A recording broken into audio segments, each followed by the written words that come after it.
오늘의 말씀 시편 41편과 그리고 갈라디아서 6장 6절은 사실은 이게 두 개가 묶일 수 없는 본문입니다.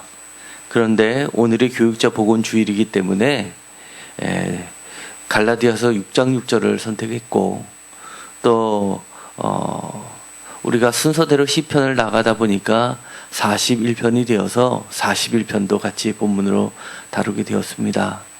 우선은 시편 41편을 말씀 그대로 나누고자 하고 또 시편 41편에서 말하고 있는 부분과 또 갈라디아서 6장 6절에서 이야기하고 있는 부분이 서로 상통하는 부분이 있어서 자연스럽게 오늘은 교육자 복원주일로 지키기 때문에 그것과 관련해서 간략하게 말씀을 나누고 오늘의 예배를 마치려고 합니다.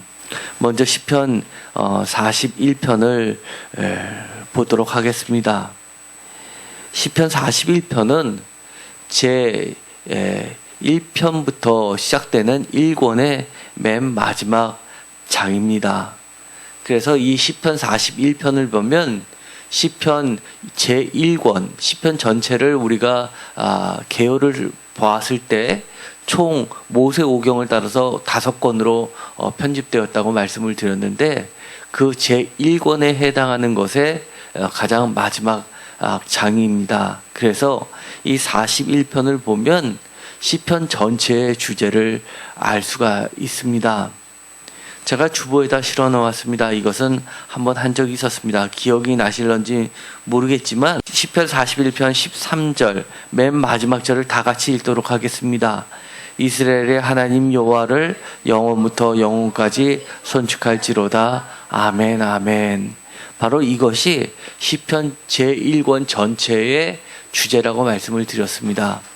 그리고 그 특징은 그 뒷부분에 아멘 아멘이라고 표식을 달아 놓았다고 말씀을 드렸습니다. 제가 주보에 실어 놓았던 것처럼 제1권의 맨 마지막 절에 아멘 아멘 영원부터 영원까지 찬양할지어다 송축할지어다 라고 되어 있어서 이 전체가 찬양하라라는 주제를 갖고 있고 아멘 아멘으로 끝나지만 제2권의 결론 부분인 마찬가지로 72편 19절에도 보면 아멘 아멘으로 끝나게 됩니다. 72편 19절은 이렇게 되어 있습니다. 그 영화로운 이름을 영원히 찬송할지어다 온 땅에 그의 영광이 충만할지어다 라고 해서 이 권도 찬양이 중심이 되고 있습니다. 시편 제3권의 결론도 89편 52절에 마찬가지로 여호와를 영원히 찬송할지어다 라고 해서 영원히 하나님을 찬양하라는 것이 주제이고 마찬가지로 끝에 표식을 아멘 아멘이라고 해두었다고 말씀을 드렸습니다. 시편 제4권의 결론은 106편 맨 마지막 절 48절에도 나와 있는데 여호와 이스라엘 하나님을 영원부터 영원까지 찬양할지어다 모든 백성들아 아멘 할지어다 라고 해서 마찬가지로 영원부터 영원까지 찬양이라는 주제가 나오게 됩니다. 그리고 시편 제5권의 맨 마지막 절 이것은 시편 전체 1편부터 50편까지의 전체 주제이기도 하는데 결론이 바로 시편 150편 6절에 있는 것처럼 호흡이 있는 자마다 여호와를 찬양할지어다 할렐루야라고 찬양으로 끝나고 있습니다. 그런데 이 4권의 끝은 5권의 끝인 할렐루야와 그리고 1권부터 3권까지 아멘 아멘으로 끝나는 아멘을 따서 아멘 할렐루야라고 마치면서 이 시편 1, 2, 3권과 5권까지를 엮여주는 이 이음새 역할을 한다고도 말씀을 드렸습니다. 어쨌든 간에 이 시편 전체의 주제는 여호와를 찬양하는 겁니다. 그 어떤 누구도 예외될 수 없습니다. 그래서 호흡이 있는 자마다 라고 이야기를 합니다.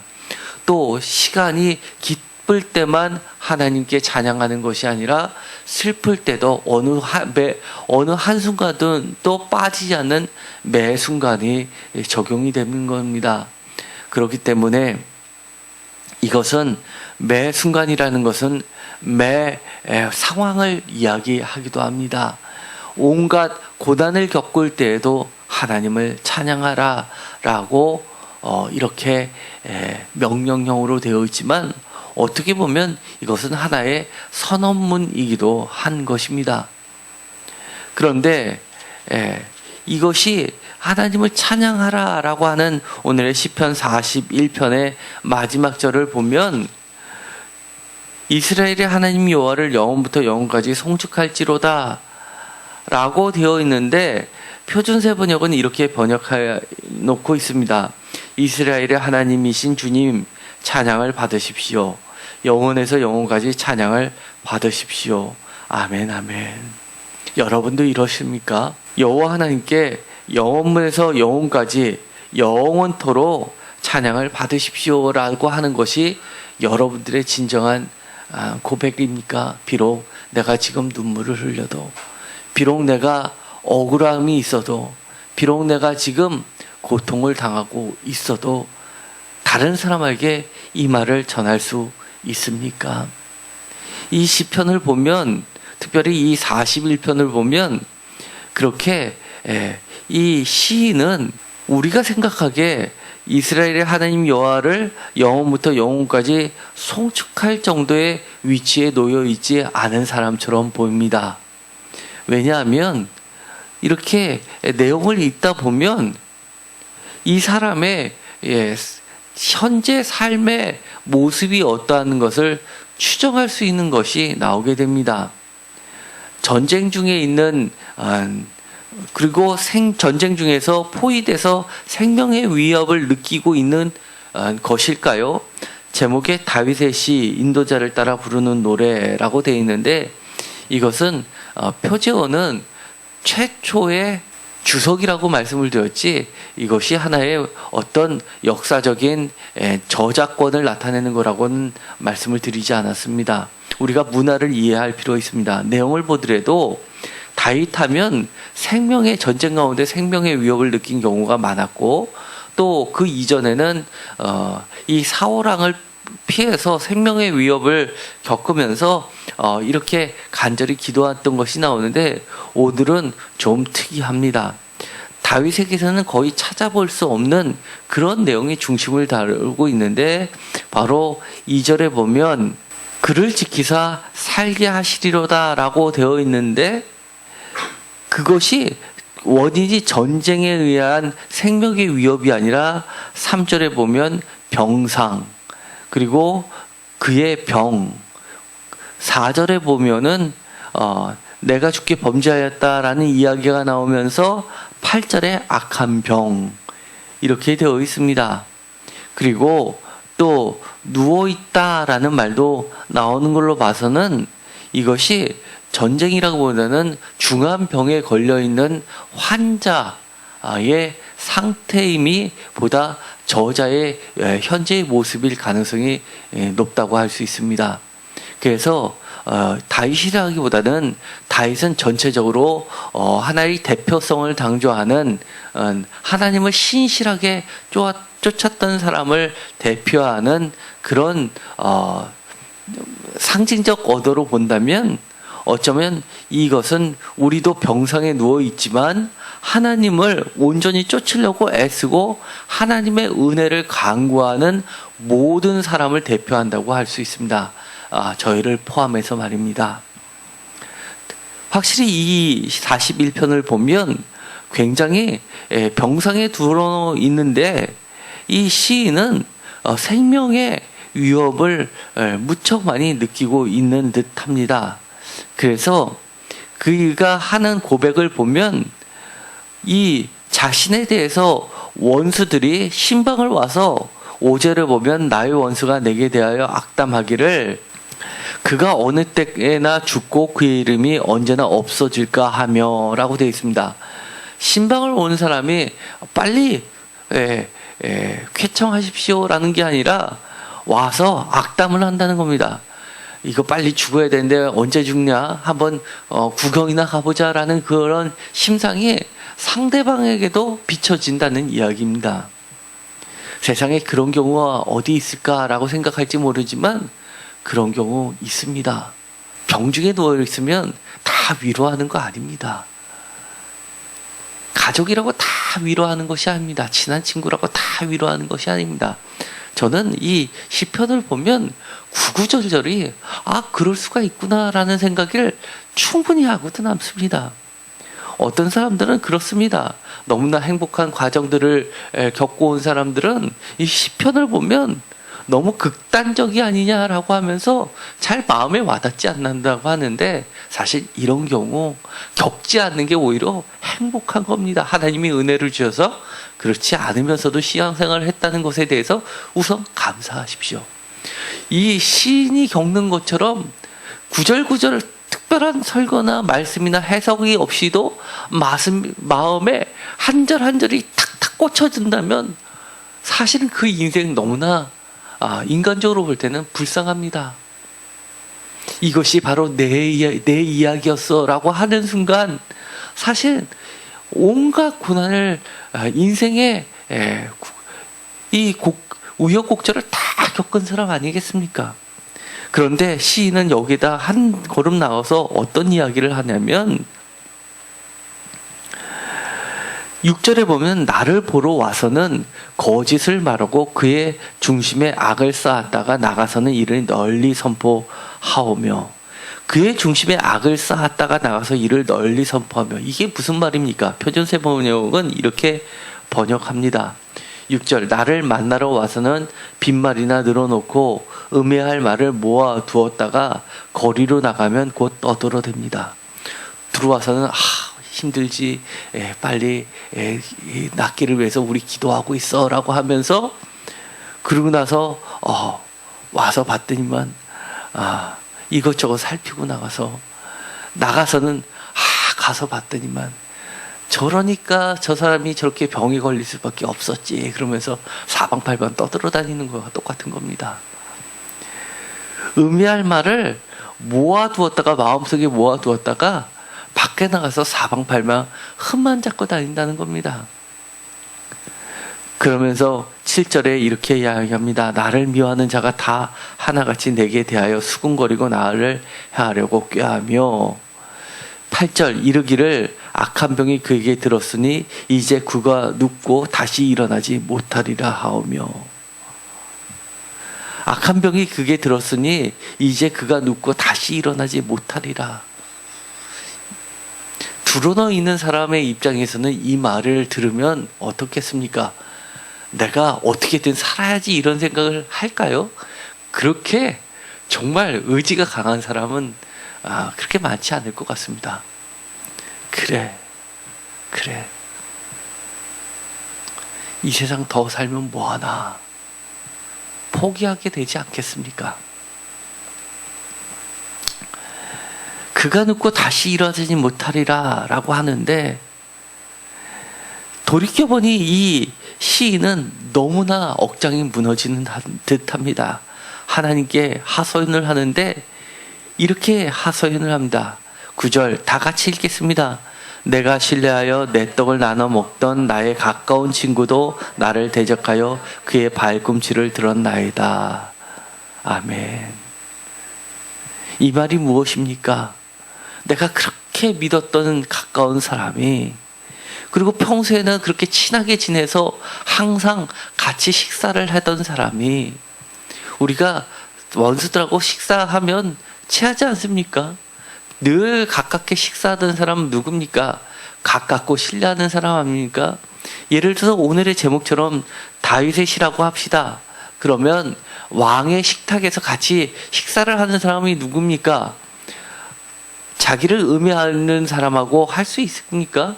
독이라도 타면 어떡합니까? 바로 가장 최측근, 자기의 생명을 최악의 순간에 지켜줄 만한 사람들하고만 왕의 식탁에 있는 사람들인데, 그렇게 내가 떡을 나눠 먹던 사람이, 가까운 친구들이 나를 대적해서 그의 발꿈치를 들었다라고 이야기를 합니다. 배반했다라고 하는 겁니다. 이 발꿈치를 들었다라는 것은 하나의 수고입니다. 표준세번역은 이렇게 번역합니다. 내가 믿는 나의 소꿉동무, 나와 한 상에서 밥을 먹던 친구조차도 내게 발길질을 하려고 뒤꿈치를 들었습니다.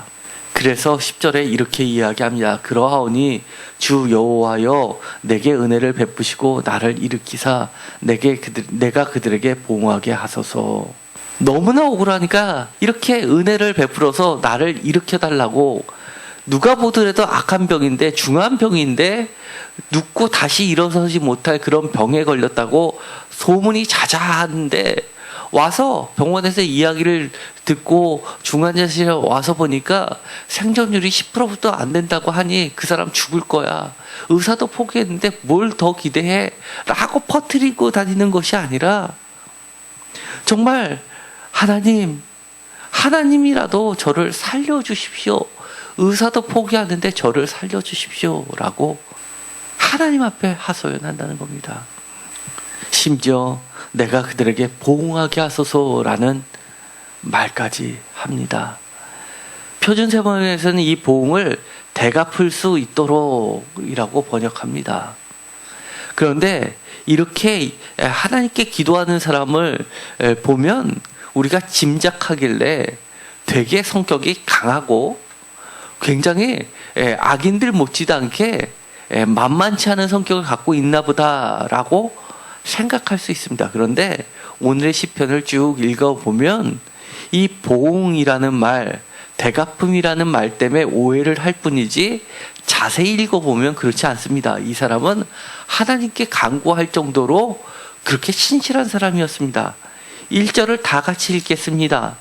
가난한 자를 보살피는 자에게 복이 있음이요 재앙의 날에 여호와께서 그를 건지시리로다. 2절 여호와께서 그를 지키사 살게 하시리니 그가 이 세상에서 복을 받을 것이리라. 주여 그를 그의 원수들의 뜻에 맡기지 마소서. 아멘. 재앙의 날이라는 게 뭡니까? 구체적으로 병상, 병, 그리고 악한 병, 이런 것들이 이 사람에게선 재앙의 날에 다가온 것입니다. 그런데 이 사람이 보니까 1절과 2절에 보면 중요한 말이 복, 1절, 2절에 다시 복, 그리고 중간에 건지시로다 지키사 살게 하시리니 라고 되어 있고, 그리고 맨 가운데 재앙의 날 이렇게 되어 있어서 A, B, C, B-A- 형식으로 딱 완벽한 식구를 형성하고 있는 겁니다. 그래서 이처럼 이 시인의 모습을 보면 평소에 이것이 가난한 자를 보살피는 자에게는 복이 있다라는 것을 단순히 믿었던 사람입니까? 아니면 이것을 실천했던 사람입니까? 분명히 보면 이렇게 돼 있습니다. 10절에 보면 그러하오나 주 여호와여 내게 은혜를 베푸시고 나를 일으키사 내게 그들에게 보응하게 하소서 라고 하는 말을 보면 이 사람은 하나님은 가난한 자를 보살피는 자에게 복이 있다라는 사실을 알고 있는 게 아니라 알 뿐만 아니라 가난한 자를 보살펴 주었기 때문에 자기가 재앙의 날에 닥쳤을 때 하나님께서 분명하게 자신이 가난한 자를 보살펴 준 사람을 하나님이 일으켜 세우시고 건지시고 구원해 주신다는 것을 믿었던 사람입니다. 그렇기 때문에 생각보다 이 사람은 평소에 굉장히 좋은 사람이었습니다. 그래서 평소에 친구도 많았습니다. 그래서 9절의 이야기에 보면 항상 자신의 식탁에는 자기를 신뢰해서 자기와 함께 떡을 나눠 먹던 사람들이 들끓었던 것 같습니다. 분명히 하나님은 가난한 자의 친구이신 하나님이십니다. 그런데 오늘 41편 1절을 보면 가난한 자의 친구이고 보살피는 자뿐만 아니라 가난한 자를 보살피는 자를 지키시는 분이기도 합니다. 이것은 매우 중요합니다.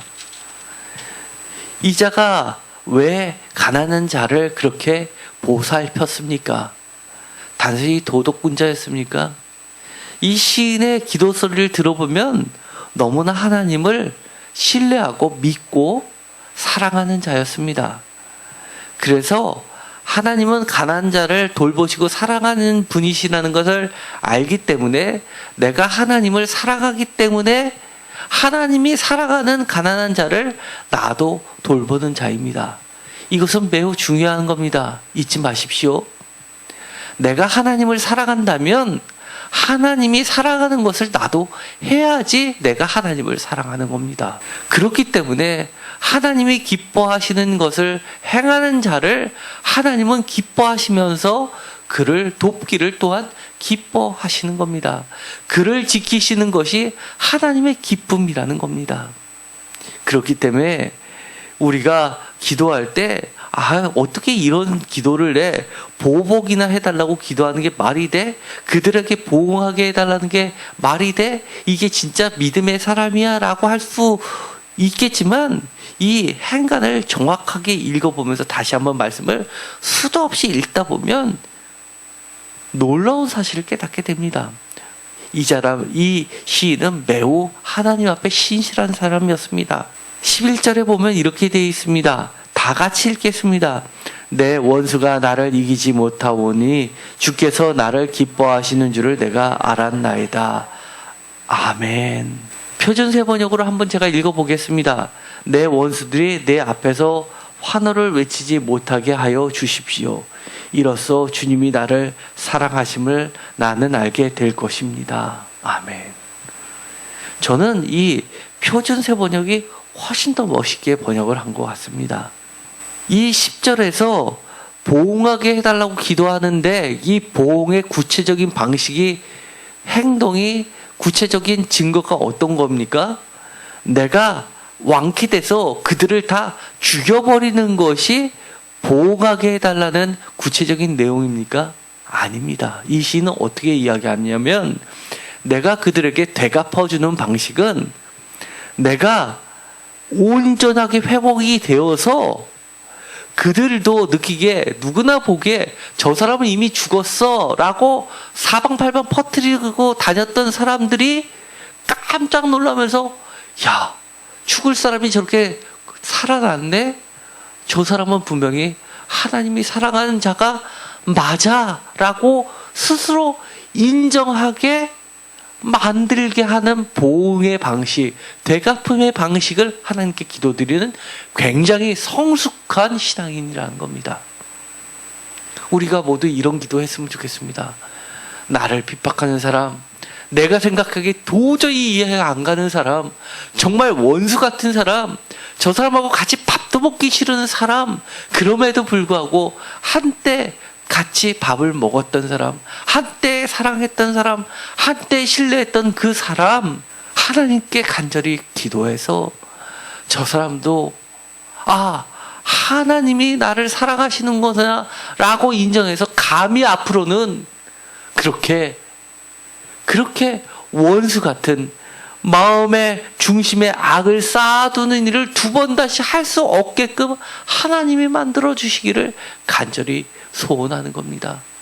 여러분의 기도도 이렇게 되기를 원합니다. 저도 이렇게 되기를 기도하고 있습니다.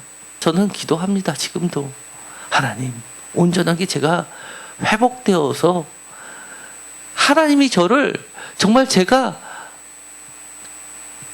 벌 받아서 이렇게 된 것이 아니라 하나님이 나를 내 죄보다도 더 많이 사랑하셔서 나를 살려주셨다는 것을 좀 그들도 인정하게 해주십시오라는 기도합니다. 사실 우리가 주님 앞에 우리 죄를 얘기한다면 온전할 사람이 어디 있습니까? 제가 병상에 누웠을 때 제일 많이 기도했던 것이 뭔지 아십니까? 죄를 회개했던 것이 제일 많습니다. 이 시편 41편을 보면 구약 전체 그리고 신약 전체를 아우르는 중요한 기도문이 하나 나옵니다. 바로 4절입니다. 이 4절은 성경 전체에서 가장 유명한 말이기도 합니다. 다 같이 읽겠습니다. 내가 말하기를 여호와여 내게 은혜를 베푸소서 내가 주께 범죄하였사오니 나를 고치소서 하였나이다. 이 기도문은 여러분 꼭 외우십시오. 나를 고쳐주십시오. 내게 은혜를 베풀어 주십시오. 내가 범죄하였으니 나를 용서해 주십시오라는 것은 정말 위대한 기도문입니다. 사실 이 기도문은요, 구약뿐만 아니라 신약에까지 관통하고 있습니다. 제가 주보에다 실었습니다. 나를 불쌍히 여기소서 또는 우리를 불쌍히 여기소서라는 이 기도문은 대표적인 기도문입니다. 이 구약뿐만 아니라 신약에 와서도 예수님께 적용됐던 기도문입니다. 대표적으로 이 마태복음 9장 27절에 보면 갈릴리의 두 맹인이 우리를 써서 다윗의 자손이여 예수여 우리를 불쌍히 여기소서 했던 기도문입니다. 마태복음 15장 22절은 두로와 시돈 지방에 귀신 들린 딸의 가나안 어머니 이방 여인이 나를 불쌍히 여겨주십시오, 내 딸을 고쳐주십시오 했던 기도문입니다. 그리고 마태복음 17장 15절에는 간질든 아들을 고쳐달라고 예수께 나와서 기도했던 아버지의 기도이기도 하고, 마가복음 9장 22절에서는 이것이 약간의 차이는 있지만 간질병이 아니라 귀신 들린 아들의 아버지로 나오게 됩니다. 그리고 20장 20절에서 31절, 마태복음 20장 30절에서 31절에서는 여리고의 맹인 두 사람으로 나오게 되고, 마가복음 10장 47절 48절에는 여리고의 맹인 두 사람이 아니라 여리고의 디메오의 아들 의 이름인 바디메오의 맹인 거지가 나오게 됩니다. 그리고 누가복음 18장 38절에서 39절에서는 같은 지역 여리고의 한 명의 맹인으로 나오게 됩니다. 이 사람들도 마찬가지로 나를 불쌍히 여겨달라 또는 우리를 불쌍히 여겨달라라고 기도하게 되고, 이것으로 인해서 병고침을 받게 됩니다. 특히 마가복음에서는 예수 그리스도의 비밀을 세 번에다 반복을 해서 8장, 9장, 10장에 세 번을 나오게 되는데, 내가 바로 십자가에 달려 죽게 된다라는 비밀을 예수님께서 폭로하시고 맹인을 마지막에 고쳐주시는 이야기가 나옵니다. 그만큼 영적인 눈을 떠라라는 계시의 비유로서 나오게 되는 중요한 문구이기도 합니다. 그리고 누가복음 17장 13절에서는 10명의 나병 환자가 나오고 나중에 고침받고 한 명이 감사하는 이야기가 나오는데, 이들 나병 환자들이 했던 말도 예수께 나를 불쌍히 여겨달라고, 우리를 불쌍히 여겨달라고 기도하게 됩니다. 그리고 누가복음 18장 13절에서는 세리가 부끄러워서 하늘을 쳐다보지 못하고 가슴을 치면서 나를 불쌍히 여겨달라고 기도를 하는 점입니다. 바로 불쌍히 여겨달라라는 이 기도는 하늘에 계신 하나님을 움직이는 기도, 살아계신 예수 그리스도의 응답받는 기도의 중요한 기도문이고, 이것이 바로 예수께 적용됐다는 것은 예수님을 하나님으로 고백했다는 이야기도 되는 겁니다. 이처럼 중요한 기도문이 나옵니다. 이 기도문을 보면 이 시인은 자신이 병에 들었던 것을, 그것도 악한 병은 중한 병, 심한 병, 재앙의 날이라고 표현했던 것을 자신은 이 원인이 내가 범죄라고 이야기를 하고 있습니다. 자신은. 그렇지만 객관적으로 나왔을 때 이 사람은 욥처럼 굉장히 선한 사람이고 또 의로운 사람입니다. 그럼에도 불구하고 내가 범죄했다라고 이야기하는 것은 바로 내가 정말 이 죄와 병과의 그런 인과관계를 이야기하는 것이 아니라, 예수님이 이야기하셨던 것처럼 누구의 죄입니까? 라고 했을 때 소경을 보면서 저 사람의 죄가 아니고 부모의 죄도 아니고 하나님의 영광을 드러나기 위한 것이다 라고 예수님도 병과 바로 죄를 동일시하지 않았었던 근거처럼, 욥기에서 나오는 욥처럼 병이 들었지만 죄 때문에 병이 든 게 아니라 그 병이 들게끔 하나님이 허락하신 하나님의 주권을 인정하는 겁니다. 이것은 굉장히 차이가 틀립니다. 사탄은 병을 주었습니다.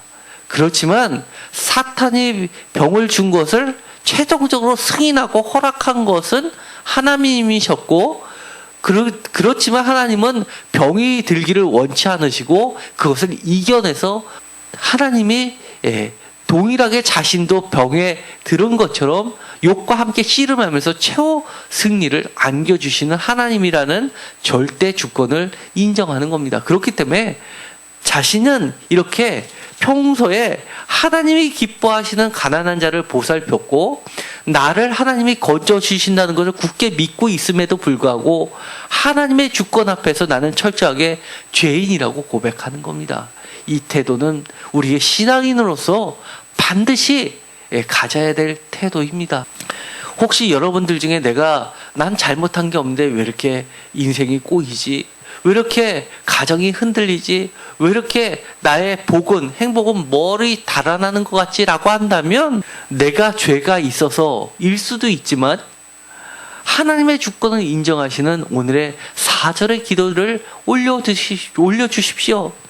여호와여, 내게 은혜를 베푸소서. 내가 주께 범죄하였사오니 나를 고쳐주소서. 이것은 너는 죄이니까 반드시 그 죄를 당해야 돼가 아니라 하나님 앞에 간절히 은혜를 간구하는 하나님의 주권을 전적으로 믿는 바로 믿음의 신앙인 것입니다. 그리고 이 구절은 또 매우 중요합니다. 왜냐하면 제가 주보에도 실었습니다. 요한복음 13장 18절에 보면 가롯 시몬의 아들 유다가 최후의 만찬석에서 예수님을 배반하고 바깥으로 나가기 직전에 예수님께서 했던 말씀입니다. 주보를 다 같이 보고 읽겠습니다. 내가 너희 모두를 가리켜 말하는 것이 아니니라. 나는 내가 택한 자들이 누구인지 알미라. 그러나 내 떡을 먹는 자가 내게 발꿈치를 들었다 한 성경을 응하게 하려는 것이니라. 이 구절이 근거가 되는 것이 바로 시편 41편 9절인 겁니다. 그처럼 이 시편 41편은 정말 중요하고도 주옥 같은 말씀들로 가득 차 있습니다. 예수님께서는 오늘의 시편 41편의 시인처럼 매우 의로웠습니다. 하나님이 기뻐하시는 일만을 했습니다. 가난한 자와 함께 하였고 그들을 언제나 지키고 보살펴주는 일을 했음에도 불구하고 자신을 신뢰하였던 자에게 배반을 당했습니다. 불신, 신앙이 없었기 때문에 배반할 수밖에 없었고, 그렇기 때문에 미움을 살 수밖에 없었던 겁니다. 지금의 시대 어떤 시대입니까? 바로 불신과 배반과 미움의 시대를 우리는 살고 있습니다. 예수님께서도 바로 불신과 배반과 미움의 시대를 살았습니다. 그래서 악한 병이 들어서 또는 벌을 받아서 다시는 살 수 없을 거라고 못다 십자가 위에서 비웃었습니다. 그럼에도 불구하고 요한복음에 봐서는 예수님께서 하셨던 말씀, 죽어도 살겠고 라는 말씀을 하나님께서는 들어주셨고 그 믿음대로 그를 다시 살려주셨던 겁니다. 이 시편 41편에 나오는 결론, 바로 이스라엘의 하나님 여호와를 영원부터 영원까지 송축할지로다 아멘 아멘 할 수밖에 없게끔 하나님이 만들어 주셨다는 겁니다. 그래서 12절에 있는 것처럼 주께서 나를 온전한 중에 붙이시고 영원히 주 앞에 세우시나이다. 이 말씀은 그야말로 예수 그리스도에 의해서 완전하게 성취되었던 겁니다. 이제 주 앞에 하나님 앞에 영원히 세우셔서 온전의 예수 그리스도를 붙잡아 주셨고 만주의 주요 만왕의 왕으로서 세워주셨습니다. 그리고 그의 기도처럼 원수들 앞에 보응하게 하셨는데 원수가 이기지 못해서 하나님께서는 예수 그리스도를 기뻐하시는 것을 모두 다 알고 고백할 수밖에 없게 만드셨다는 겁니다. 이 기도는 예수님의 기도였고 우리도 예수님의 기도처럼 올려드릴 때 하나님께 예수님께 성령님을 통하여 올려드리면 우리도 그렇게 해 주실 줄 믿습니다.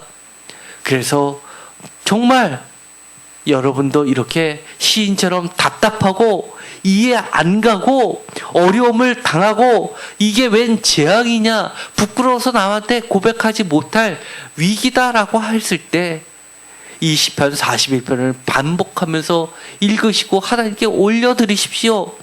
그리고 주께서 나를 기뻐하시는 줄을 모든 사람이 알게, 원수들도 인정할 수 있게끔 해달라고 기도하시면 그 복이 여러분의 품속으로 돌아올 줄 믿습니다. 오늘은 교육자 복원 주일입니다.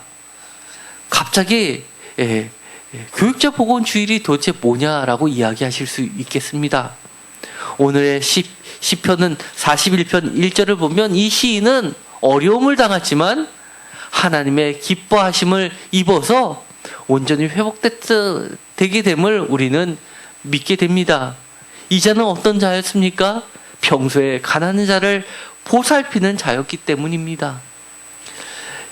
성경에 보면 특별히 신명기에서 대표적으로 네 형제 중에서 가난한 자를 돌보라 라고, 그리고 떡을 함께 그들과 나눠라 라고 하는 자들이 나오는데, 제가 신명기 할 때 여러 차례 말씀을 드렸습니다. 신명기 가운데 형제 중에 거류하고 있는 가난한 자가 누구였습니까? 바로 레위인들, 목회자였습니다. 왜냐하면 그들은 땅을 기업으로 받지 못했기 때문에 가난할 수밖에 없고, 최소한의 하나님께 드리는 제물을 가지고, 그것을 가지고 제사를 드리고, 예배를 쉽게 말해서 예배를 드리고 갖고 온 헌금을 가지고 제사를 드리는데 사용하고, 남은 것 갖고 음식을 해결하다 보니까 생계를 겨우 유지할 수밖에 없었던 존재들입니다. 그래서 히스기야 왕 시대까지 가면 이들이 배고파서 견디지 못해서 다 떠났습니다. 나 제사장 안 해, 레위인 안 해 라고 하면서 율법이 무너졌습니다. 그러다 보니까 히스기야 왕이 종교개혁을 일으키고 정치개혁을 일으키는데, 예배를 회복시키는데 제사장이 부족했습니다. 그때 레위인들을 써서 제사장들을 돕게 해서 다시 성전을 회복시키는, 예배를 회복시키는 일을 하게 되었던 겁니다. 그런데 그것이 그때만 그랬느냐? 계속해서 반복됐습니다. 성전이 무너지고 포로로 잡혀가고 다시금 스룹바벨 성전이 지어질 때도, 그때도 가난한 자들이 있었습니다. 바로 레위인들이었습니다. 그러나 그들은 먼저 일어섰습니다. 소위 말해서 귀한 공동체 중에서 에스더처럼 최고의 부를 누리면서 포로 공동체 중에서 가장 상류층에 속한 부 있는 자들은 이스라엘 땅으로 가지도 않았습니다. 그러나 정말 돈 없는 자, 힘 없는 자, 말씀만을 가지고 의지하는 가난한 자들이 움직이기 시작했습니다. 그리고 나서 에스라 느헤미야를 보면 그런 레위인들이 문을 지키고, 성전문을 지키고 찬양을 하면서, 그러면서 말씀을 백성들에게 가르치기 시작했던 겁니다. 볼품없는 성전을 보면서 울었습니다. 그러면서 다시 이스라엘을 회복시켰던 겁니다.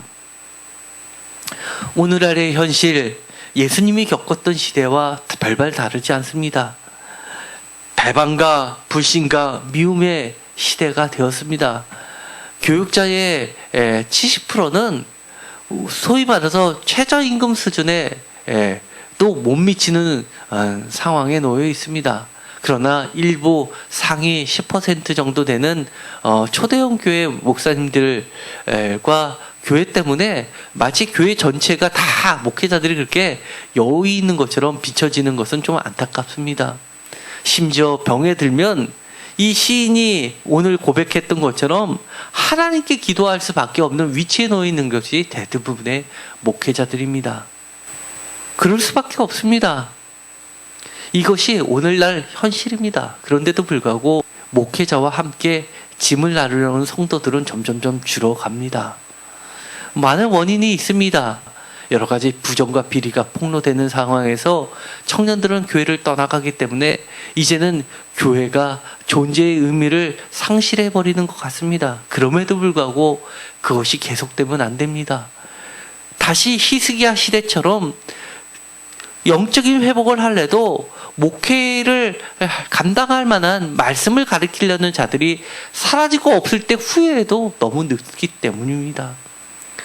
그래서 극기하는 교단에서 교육적 복원 주일이라는 것을 만들었습니다. 우리가 목회자와 같이 아픔을 나누는 것, 이것은 도덕적으로 옳고 아니면 설교를 잘해서 아니면 저 사람이 그럴 만한 가치가 있어서가 아니라는 겁니다. 오늘의 41편을 보면 하나님이 기뻐하시기 때문에 하는 겁니다. 성도로서. 그리고 갈라디아서 6장 6절을 보면 뭐라고 되어 있습니까? 가르침을 받는 자는 말씀을 가르치는 자와 좋은 모든 것을 함께 하라고 사도 바울은 그렇게 우리에게 명령하고 있습니다. 하나님의 말씀입니다. 훌륭한 목회자를 만나면 그때 가서 하는 것이 아니라 부족하지만 우리가 그런 사랑을 보여주고 하나님을 사랑하기 때문에 목회자를 사랑하면 훌륭한 목회자가 탄생할 수밖에 없습니다. 그러다 보니까 누가 교육자의 길을 가려고 하겠습니까? 이 가난한 자들을 하나님이 돌보시는데 하나님은 또 약속해 주신 것, 가난한 자를 보살피는 자를 하나님께서 살려주시고 건져주시고 지켜주신다고 약속을 하십니다. 그러니 우리도 하나님이 기뻐하시는 일을 쫓아가면 하나님이 분명 우리도 지켜주실 줄 믿습니다. 오늘의 말씀대로 가난한 자, 목회자, 하나님이 택하심 받은 자, 말씀을 가르치는 자를 하나님 모시듯이 그렇게 잘 섬기게 되기를 축원드립니다. 그래서 하나님의 복이, 죽어도 살리시는 하나님의 복이 여러분과 여러분의 가정 속에 늘 함께 하시기를 축원드립니다. 기도하겠습니다. 하나님 감사합니다. 오늘 시편 41편을 통해서 우리가 하나님이 기뻐하시는 일을 하게 하시고 하나님의 약속대로 우리를 죽음에서 건져주시고 살려주시옵소서. 하나님을 사랑하는 마음을 말씀을 가르치는 자와 함께 모든 좋은 것을 나눔으로써 그 사랑을 실천할 수 있게 하여 주옵소서. 좋은 목회자가 바로 하나님의 사랑을 통해서 만들어진다는 사실을 다시 한번 깊이 새기고 우리가 하나님의 길에 온전히 설 수 있도록 함께 노력하는 자들이 되게 하시고 하나님의 기쁨을 받게 하여 주옵소서. 우리가 평생에 하나님의 사랑을 입은 자라는 사실을 우리의 원수들조차도 인정할 수 있게 우리를 건져주시고 지켜주시고 보호하여 주시옵소서. 예수 그리스도의 이름으로 기도드렸습니다. 아멘.